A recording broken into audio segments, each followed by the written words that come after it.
Hello friends, welcome you all.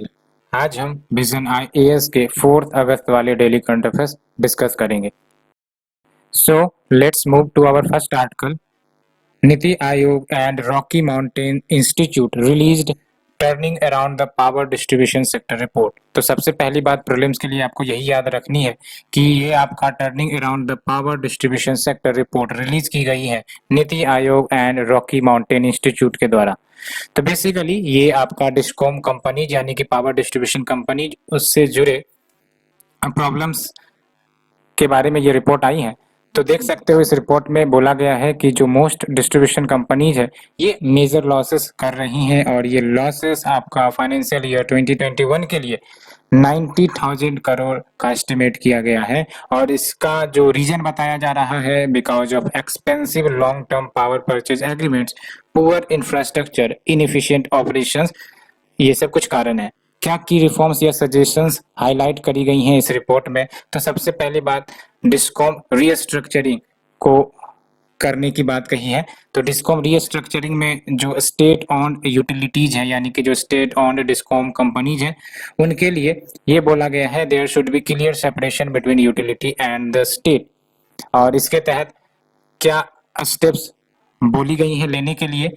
तो जो आपका रेगुलेटरी फंक्शंस है उसको पॉलिटिकल प्रेशर से ईज डाउन किए जाएं। कैसे? तो regional electricity regulatory commissions create करके with the participation of central government और higher private participation for greater efficiency, इसकी भी बात कही गई है यानी कि जो प्राइवेट पार्टिसिपेशन है इन डिस्कॉम्स उसको प्रमोट करने की बात करी जा रही है सो दैट कंपटीशन एफिशिएंसी ये सब क्रिएट हो। For example franchise models implement करी गई हैं ओडिशा एंड महाराष्ट्र में। और जो पीपीपी मॉडल है यानी कि पब्लिक प्राइवेट पार्टनरशिप मॉडल ये लॉस मेकिंग एरियाज में ज़्यादा यूजफुल हो सकती है। तो जो भी लॉस मेकिंग एरियाज है वहाँ पर पीपीपी मॉडल बेसिस पर जो डिस्कॉम्स हैं वो अपने ऑपरेशन करें। और ये लॉस मेकिंग एरियाज कौन सी हैं? तो जहाँ पर commercial operation might not be feasible या profitable without government support. Operational reforms के अंतर्गत क्या सजेशन दी गई है? तो जो बिलिंग एफिशिएंसी है उसको इम्प्रूव किया जाए। कैसे इम्प्रूव करेंगे? प्रीपेड या स्मार्ट मीटर्स लगाकर सो दैट जो लूप होल्स हैं जिसके कारण बिजली चोरी जैसी समस्याएं होती है उसको ठीक किया जा सके। साथ ही साथ encourage the use of solar pumps for agriculture. और अदर रिफॉर्म्स की बात करें तो रिन्यूएबल एनर्जी इंटीग्रेशन रिफॉर्म्स, इसके तहत जो डिस्कॉम्स हैं उनको large scale energy storage deploy करनी पड़ेगी बाय प्रोवाइडिंग बैटरी सिस्टम्स या फिर pumped hydro storage system. Along with that, mini grids with decentralized small scale generation from locally available renewable resources वो अवेलेबल करी जाए for remote and sparsely populated areas. And government की क्या schemes है to help the discoms? तो आप देख सकते हो गवर्नमेंट टाइम टू टाइम बहुत सारी स्कीम चला रही हैं जिसमें आपका उज्ज्वल डिस्कॉम एश्योरेंस योजना है, दीनदयाल उपाध्याय ग्राम ज्योति योजना है, इंटीग्रेटेड पावर डेवलपमेंट स्कीम, ये सब कुछ स्कीम चलाई जा रही हैं जो डिस्कॉम्स के स्थितियों में सुधार ला सकती हैं।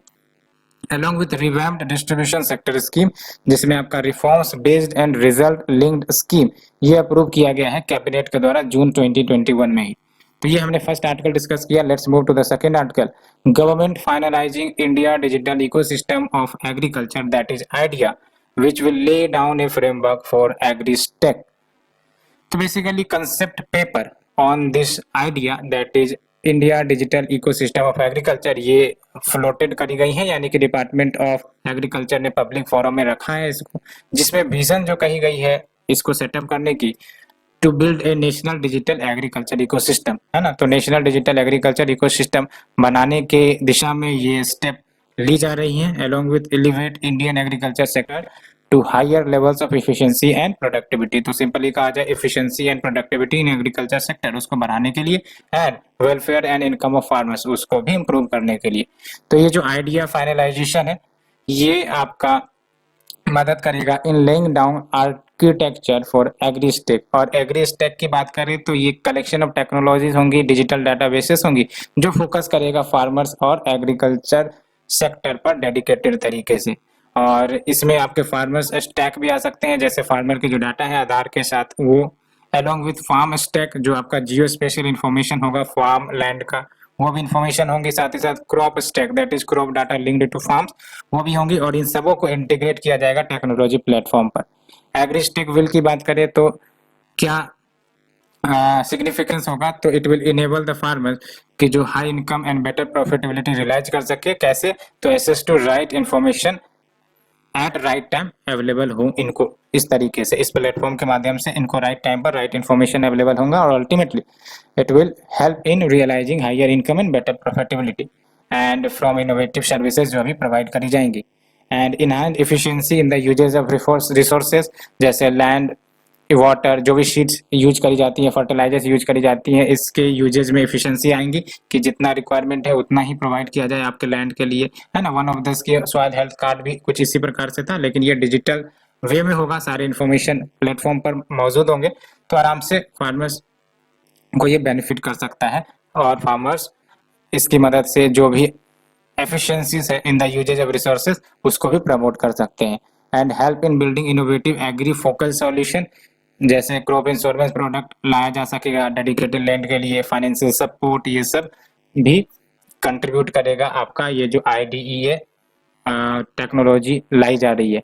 हाउएवर कुछ कंसर्न्स भी हैं। क्या कंसर्न्स हो सकते हैं आपके एग्री स्टैक में? तो डाटा सिक्योरिटी हो सकता है कंसर्न, क्योंकि डिजिटल डाटा में स्टोर किए जाएंगे तो कहीं ना कहीं साइबर हैकिंग जैसे कंसर्न्स आ ही जाते हैं। Lack of digital access and literacy and exclusion errors भी हो सकते हैं कि बहुत सारे फार्मर्स के डाटा इवन मौजूद भी ना हो तो वो क्या करेंगे, तो ये हो सकता है exclusion error. Next is your parliamentary standing committee on finance suggest review of insolvency and bankruptcy code. तो ये जो आपका पार्लियामेंट्री स्टैंडिंग कमिटी है, इन्होंने ऑब्जर्व किया है कि जो IBC है that is the insolvency and bankruptcy code, ये जो ओरिजिनल इंटेंट था IBC का, जिसमें क्विक रेजोल्यूशन पाथवे प्रोवाइड करी जानी थी to the stressed companies and securing the creditor rights, वो कहीं ना कहीं IBC अपने ऑब्जेक्टिव से फेल डाउन हो रहा है। और कैसे, क्यों? तो आप देख सकते हो ये जो PSC है यानी कि आपका पार्लियामेंट्री स्टैंडिंग कमेटी, इन्होंने कहा है कि भाई साहब IBC के आने के बाद भी तो लो रिकवरी रेट रहा है, जिसमें हेयर कट जो है वो 95% तक किए गए। हेयर कट मतलब अगर 100 रुपये का लोन लिया गया है बोरोवर के द्वारा और वो इंसॉल्वेंट हो गया, अल्टीमेटली पे नहीं कर रहा है क्रेडिटर को, तो एक ऑप्शन प्रोवाइड करी जाती है IBC के तहत कि ठीक है भाई साहब आप 100% नहीं तो 90% दे दो, 95% दे दो, 75% दे दो, तो ये होता है हेयर कट। लेकिन आप देख सकते हो 95% तक हेयर कट देना, इसका मतलब 100 करोड़ का बोरोइंग है और 95 करोड़ रुपया आप माफ कर दो, ये तो इलॉजिकल होंगे ना। तो ये है and delay in resolution process, ये भी देखने को मिल रहा है क्योंकि 71% केसेस अभी फिलहाल पेंडिंग है NCLT में यानी कि नेशनल कंपनीज लॉ ट्रिब्यूनल में, और उनके मोर देन 180 डेज हो गए हैं, जबकि IBC के तहत 180 डेज के ही तहत सॉल्यूशन निकालना होता है अगर कोई भी केस IBC के पास आया है तो। क्या कंसर्न्स रेज किए गए हैं? तो देख सकते हो एप्रीहेंशंस ओवर फ्रेश ग्रेजुएट्स, ये बेसिकली जो अपॉइंट किए जा रहे हैं इन्हें इंसॉल्वेंसी रेजोल्यूशन प्रोफेशनल्स के रूप में, तो कहीं ना कहीं इन पर एप्रीहेंशंस लग रहे हैं क्योंकि इनके पास अभी उतनी ज़्यादा एक्सपीरियंस नहीं है। जो ह्यूज एंड कम्प्लेक्स ऑपरेशन के केसेस है उनको हैंडल करने में दिक्कतें आ सकती है और ऐसे में फ्रेश ग्रेजुएट्स को अपॉइंट करना ये कहीं ना कहीं एफिशिएंसी को घटा सकता है, बिकॉज इन सब केसेस के मामले में ह्यूज एक्सपीरियंसेस की जरूरत होगी। दैट्स वाई यहाँ पर एप्रीहेंशंस लगाई गई हैं over the fresh graduates and tardy admissions of cases and approval of resolution plan जो NCLT करती है, ये भी मेन रीजन बताया गया है for delays in the insolvency resolution. आप देख सकते हो एक और इश्यू है जो सबसे बड़ी इश्यू है, जुडिशरी के भी ये इश्यू है। More than 50% of the sanction strength in the NCLT वो वैकेंट है, यानी कि अगर आपका NCLT में सीट्स 10 है तो आप समझ सकते हो 5 जो जजेस होने चाहिए वैकेंट है। तो आप यहाँ पर सबसे बड़ी एक समस्या देख सकते हो, more than 50% of section strength in the NCLT वो वैकेंट है। अब सीट ही वैकेंट रहेंगे तो केसेस को डील करने में तो डिले होंगी। रिकमेंडेशंस की बात करें तो there should be dedicated institute of resolution professional, जो वो स्टैंडर्ड सेट करे, फेयर सेल्फ रेगुलेशन करे और उसके बाद ये रेजोल्यूशन प्रोफेशनल प्रोवाइड करे, सो दैट ये जो अप्रीहेंशन लगाई जा रही है over the fresh graduates being appointed as insolvency resolution professional, ये अप्रीहेंशंस को खारिज किया जा सके। NCLT जुडिशियल मेंबर्स ये एटलीस्ट हाई कोर्ट जजेस के होने चाहिए और बेटर ट्रेनिंग हो अन्य मेंबर्स की and benchmark for quantum of haircuts, ये भी क्रेडिटर्स के द्वारा इंश्योर किया जाना चाहिए, नहीं तो पता चला कि 95% तक हेयर कट दे दी जाती है तो इससे तो लॉस ही होंगे। तो ये कुछ सजेशन हैं। Let's move to the next article. Impact of COVID-19 on rising unemployment and loss of jobs, livelihoods in organized and unorganised sector. ये रिपोर्ट आई है और ये काफ़ी इंपॉर्टेंट है आपके मेंस के लिए। तो बेसिकली ये जो रिपोर्ट है जो बता रही है कि कोविड-19 का impact unemployment and job loss इस पर क्या हुई है, खासकर ऑर्गेनाइज्ड एंड अनऑर्गेनाइज्ड सेक्टर में, ये सब डिस्कस किया गया है। कुछ की इंपॉर्टेंट डाटा आपको याद रखनी है। सबसे पहली बात तो ये कि ये आपका पार्लियामेंट में टेबल करी गई थी किनके द्वारा, स्टैंडिंग कमेटी ऑन लेबर के द्वारा। इसे याद नहीं रखना है, जो की डाटा आई है इसे याद रखना है। आप देख सकते हो nearly half of former salaried workers ये इनफॉर्मल एम्प्लॉयमेंट में मूव हो गई हैं इन 2020। तो अकेले 2020 में आप सोच सकते हो 50% फॉर्मल सैलरीड वर्कर्स ये इनफॉर्मल एम्प्लॉयमेंट के कैटेगरी में चली गई हैं, और जो रेट ऑफ अनएम्प्लॉयमेंट है ये आपका 8.4% से बढ़कर 23.8% हो गया है 2020 मार्च तक में। एंड आप यहाँ देख लो, more than 40 crore informal workers in India got pushed into deeper poverty. और ये रिपोर्ट आपका ILO का मॉनिटर सेकेंड एडिशन रिपोर्ट बता रहा है that deals with covid and the world of work. क्या कुछ सजेशन है तो देख सकते हो, इन्होंने कहा है कि कैश ट्रांसफर प्रोवाइड करी जाए इनफॉर्मल सेक्टर्स के लिए ऐसे एडवर्स कंडीशन में जैसे कोविड-19 है। along with what converting loans granted to street vendors under PM SVANidhi scheme to direct cash grant, यानी कि जो स्ट्रीट वेंडर्स को PM स्वनिधि स्कीम के तहत 10,000 रुपये तक का लोन के रूप में पैसे दिए जा रहे थे, सो दैट वो अपने स्ट्रीट वेंडर वाले जो बिजनेस है उसको रिवाइव कर सके, है ना, उनको ग्रांट के रूप में तब्दील कर दिया जाए सो दैट उनको वापस पैसे चुकाने ना पड़े। तो देख सकते हो PM स्वनिधि स्कीम के तहत street vendors can avail a working capital loan of Rs 10,000। और अन्य सजेशंस की बात करें तो जो मैक्सिमम डेज ऑफ वर्क है गारंटी करी जाती है मनरेगा के तहत रूरल अनस्किल्ड वर्कर्स को, वो जो 100 डेज का मिनिमम होता है उसको बढ़ाकर और ज़्यादा किया जाए। एंड मैंडेटरी हेल्थ इंश्योरेंस भी हो वर्कर्स के लिए सो दैट अगर हेल्थ खराब हो तो वो इंश्योरेंस इनको कवर करे और पैसे उनको जेब से खर्च न करने पड़े। साथ ही साथ अर्बन एरियाज के लिए क्या सजेशन दिया गया है, मनरेगा जैसी स्कीम अर्बन एरियाज पर भी लाई जाए, है ना। तो देख सकते हो putting in place employment guarantee programme for urban work force in line with मनरेगा। आपको भी पता है अभी मनरेगा रूरल एरियाज के लिए है, ऐसे कोई भी गारंटी जॉब एम्प्लॉयमेंट जो मनरेगा चल रहा है फॉर एग्जांपल रूरल एरियाज में अर्बन एरियाज के लिए अवेलेबल नहीं है। मनरेगा is not applicable to urban areas, ये आपको अच्छे से पता होना चाहिए प्रीलिम्स के लिए। एंड फॉर्मलाइजिंग एम्प्लॉयमेंट की बात करी जा रही है, इससे आपका प्रोडक्टिविटी बढ़ेगी, स्ट्रेंथनिंग द एग्जिस्टिंग लाइवलीहुड, ये सब कुछ मेजर थ्रस्ट एरियाज होने चाहिए सो दैट इम्पैक्ट ऑफ कोविड-19 को मिटिगेट किया जा सके। गवर्नमेंट के क्या स्टेप्स हैं ड्यूरिंग कोविड-19 जो लिए गए हैं, तो देख सकते हो बहुत सारे स्टेप्स हैं। फर्स्ट वन इज आत्मनिर्भर भारत रोजगार योजना, one nation one ration card and प्रधानमंत्री गरीब कल्याण योजना, प्रधानमंत्री गरीब कल्याण रोजगार अभियान, स्वदेश initiative for Indians working abroad, ये सब कुछ रिसेंट इनिशिएटिव्स लिए गए हैं। ये याद रखना है आपको प्रीलिम्स के लिए, Swadesh initiative for Indians working abroad. Next is your net zero carbon targets may not be enough to tackle climate change. तो बेसिकली ये कहा जा रहा है कि ये जो बहुत सारे देश नेट जीरो कार्बन का टारगेट्स डिक्लेयर कर रहे हैं, ये कोई जरूरी नहीं है या उतना ज्यादा इनफ एक्शन नहीं होगा कि वो क्लाइमेट चेंज को टैकल कर सके, हमें मोर एंड मोर एक्शन लेनी पड़ेगी। अब ऐसा क्यों कहा जा रहा है उसके बारे में जानते हैं। तो बेसिकली ये जो टाइटनिंग द नेट रिपोर्ट ये ऑक्सफैम के द्वारा रिलीज करी गई थी, इन्होंने कहा है कि ये जो नेट जीरो कार्बन टारगेट बहुत सारे कंट्रीज जो अनाउंस कर रहे हैं धीरे धीरे, जैसे यूके, यूएसए, चाइना, ये बेसिकली डिस्ट्रैक्शन हो सकता है from the priority of cutting carbon emission.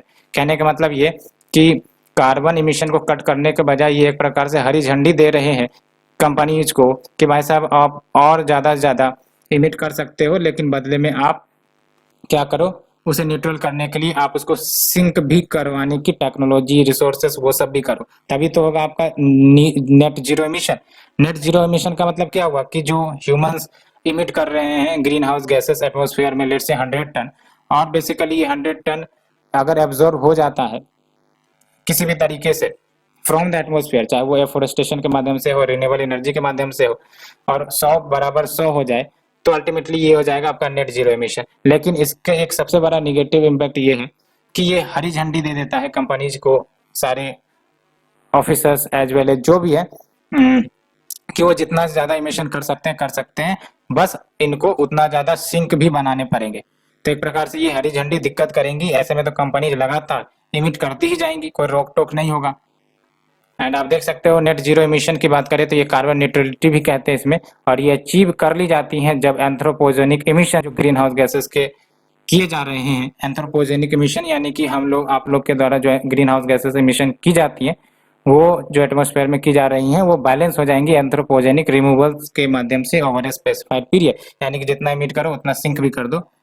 And ये भी पॉसिबल है for a country, for example Bhutan में ये देखने को मिला है कि निगेटिव इमिशंस हो रहा है। निगेटिव इमिशंस कैसे होंगे? जब आप एटमॉस्फेयर में जीएचजी भर भर के रिलीज कर रहे हो लेकिन उसे सिंक नहीं करवा रहे हो जो आपने रिलीज किया है। तो 100 यूनिट आपने रिलीज किया है लेकिन आप 90-80 यूनिट ही सिंक करवा रहे हो, तो ये आपका निगेटिव इमिशन हो गए, है ना।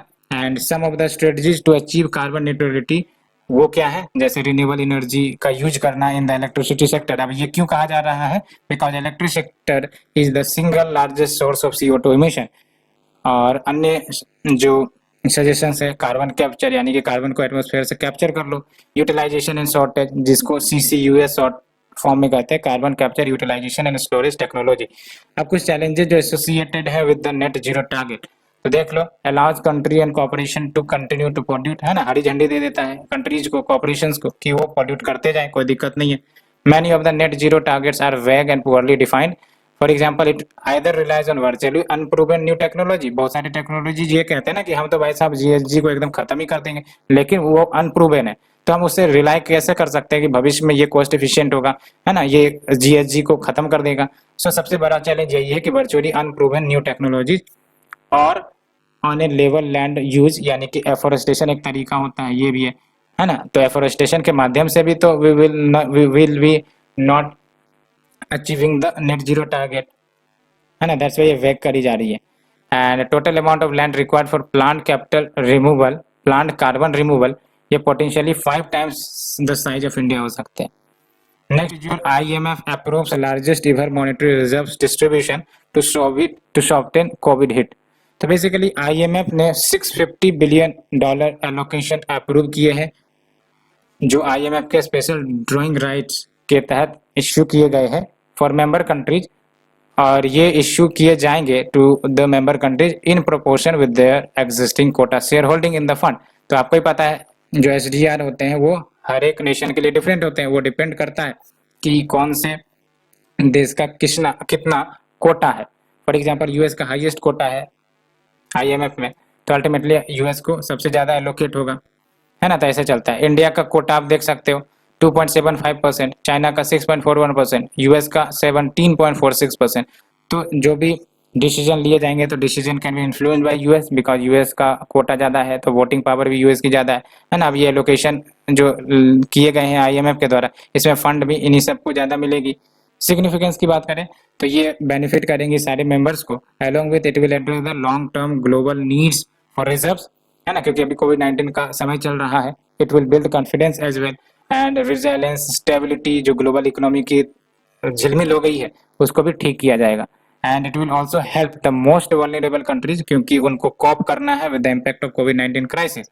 एंड अगर हम SDR की बात करें तो देख सकते हो ये आपका इंटरनेशनल रिजर्व एसेट है जो IMF के द्वारा क्रिएट किया गया था 1969 में to supplement its member countries official reserve, है ना। तो ऑफिशियल रिजर्व मतलब जो फॉरेक्स रिजर्व हर एक देश के होते हैं, और फॉरेक्स रिजर्व का मतलब क्या होता है कि अगर लेट्स से कि जो भी इंपोर्ट एक्सपोर्ट किए जाते हैं वो फॉरेक्स रिजर्व से ही किए जाते हैं, आपको ही पता है। लेकिन अगर फॉरेक्स रिजर्व खाली पड़ जाए, है ना, और इंपोर्ट हमें करना नेसेसरी पड़ जाए तो कैसे क्या होगा? तो ऐसे में ये SDR मदद करता है, ठीक है, सप्लीमेंट करते हैं मेंबर कंट्रीज के ऑफिशियल रिजर्व को।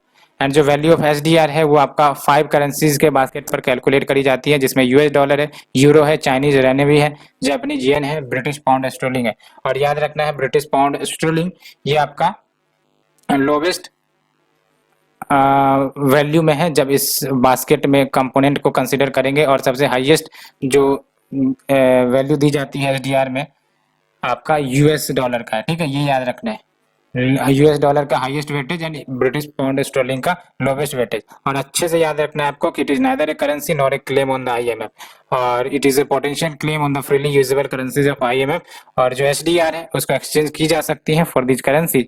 और याद रखना है आपको वोटिंग पावर जो आईएमएफ का है यानी कि आईएमएफ के मेंबर कंट्रीज का वो डायरेक्टली रिलेटेड है इनके कोटाज के अनुसार, यानी कि जिनकी कोटा सबसे ज्यादा होगी उतनी ही ज्यादा उनकी वोटिंग पावर होगी। जैसे यूएस का सबसे ज्यादा है तो यूएस की वोटिंग पावर भी सबसे ज्यादा होगी। Let's move to the shorter news.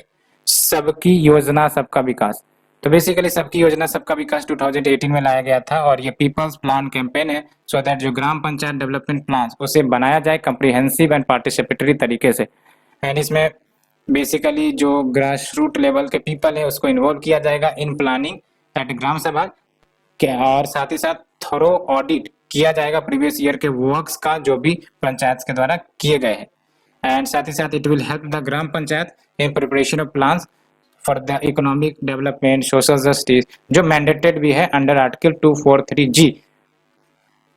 And साथ ही साथ it will help in effective and efficient implementation of flexible schemes या प्रोग्राम। कैसे 29 डेवलप्ड डिवॉल्व सब्जेक्ट आपको ही पता है 11 शेड्यूल के तहत दिए गए हैं पंचायती राज को, तो कहीं ना कहीं ये आपका इफेक्टिव एंड एफिशिएंट इम्प्लीमेंटेशन में मदद करेगा। और आपको भी पता है 12 शेड्यूल ये आपका 18 सब्जेक्ट किसको दिए गए म्यूनिसिपैलिटीज को, आपको याद रखना है 11th एंड 12 शेड्यूल पूरा शेड्यूल आप रट लेना 1 से लेकर 12 तक, क्योंकि प्रीलिम्स में ईयरली बेसिस पर ये पूछा जाता है। Next is your RBI issued framework for payment service provider.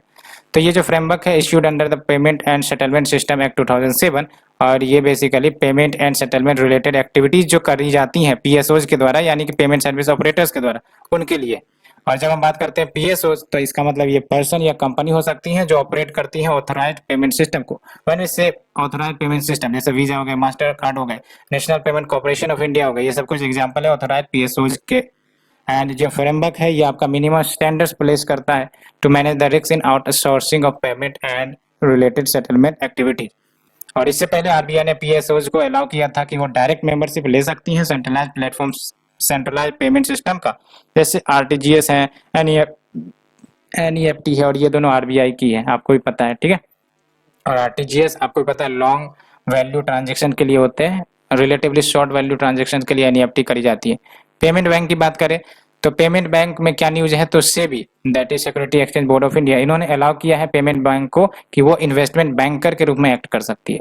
And when we से इन्वेस्टमेंट बैंकर तो ये बेसिकली प्राइमरली कंसर्न रहती है कि ये कैपिटल रेज करे कॉर्पोरेशंस के लिए, गवर्नमेंट के लिए या फिर अदर एंटिटीज जैसे गोल्डमैन सैक्स, मॉर्गन स्टैनली, इन सब के लिए कैपिटल रेज करने में कंट्रीब्यूट करती है। एंड व्हेन वी से पेमेंट बैंक तो ये सजेस्ट करी गई थी नचिकेत मोर कमेटी के द्वारा और ये बैंक है जो स्मॉलर स्केल पर ऑपरेट करती है। और सबसे इंपॉर्टेंट बात ये कि इनको लैंड करने का कोई अधिकार नहीं होता है, कोई क्रेडिट रिस्क नहीं होती है क्योंकि it can not give loan या it can not issued credit card as well, है ना। तो डेबिट कार्ड इश्यू कर सकते हैं, हाँ कर सकते हैं। It can accept demand deposit, कब तक, कितने तक, 1 लाख तक। एंड रेमिटेंस सर्विसेज ऑफर कर सकती है, mobile payment, transfer, purchases and other banking services आपने यूज भी किया होगा। Next is your flex fuel vehicles. तो ministry of road transport and highways इन्होंने ऑटोमेकर से कहा है कि ये फ्लेक्स फ्यूल व्हीकल्स को भारत में उतारो with in A years time. तो व्हेन वी से फ्लेक्स फ्यूल व्हीकल्स तो ये मॉडिफाइड वर्जन होती है व्हीकल्स की जो पेट्रोल पर तो रन करेंगी साथ ही साथ ब्लेंडेड पेट्रोल पर भी रन करेंगी, जिसमें जो ब्लेंडिंग हो सकती है वो different levels of ethanol blends हो सकता है। और इंडिया बेसिकली प्लान कर रहा है कि 20% एथेनॉल ब्लेंडिंग बाय 2025 अचीव किया जा सके। व्हेन वी से एथेनॉल ब्लेंडिंग इसका मतलब क्या है कि पेट्रोल में आप इथेनॉल मिक्स करके आप फ्यूल बनाओ, है ना, तो इसको कहते हैं ब्लेंडिंग। इससे क्या होगा कि जो इंपोर्ट बिल है वो कम हो सकेंगी, पेट्रोल के प्राइसेस आप देख रहे हो कितने राइज हो रहे हैं, साथ ही साथ ग्रीन हाउस इमिशन कम हो सकेगा। तो ये सब कुछ बेनिफिट है, दैट्स व्हाई ये आपका इथेनॉल ब्लेंडिंग पर प्रमोट किया जा रहा है। बेनिफिट्स ऑफ एफएफबीज की बात करें तो ये ऑप्शन प्रोवाइड करेंगी कि बायोफ्यूल आप यूज कर सकते हो, नहीं तो पेट्रोल यूज कर लो, है ना। और बायोफ्यूल आपको पता होगा कि बेटर देन पेट्रोल है, कॉस्ट इफेक्टिव है, पॉल्यूशन फ्री है, इंपोर्ट सब्स्टिट्यूट भी है ना। तो cost effective, pollution free, import substitute and addresses the problem of surplus food grain as well. Next is your use of modern technology for crop production forecasting.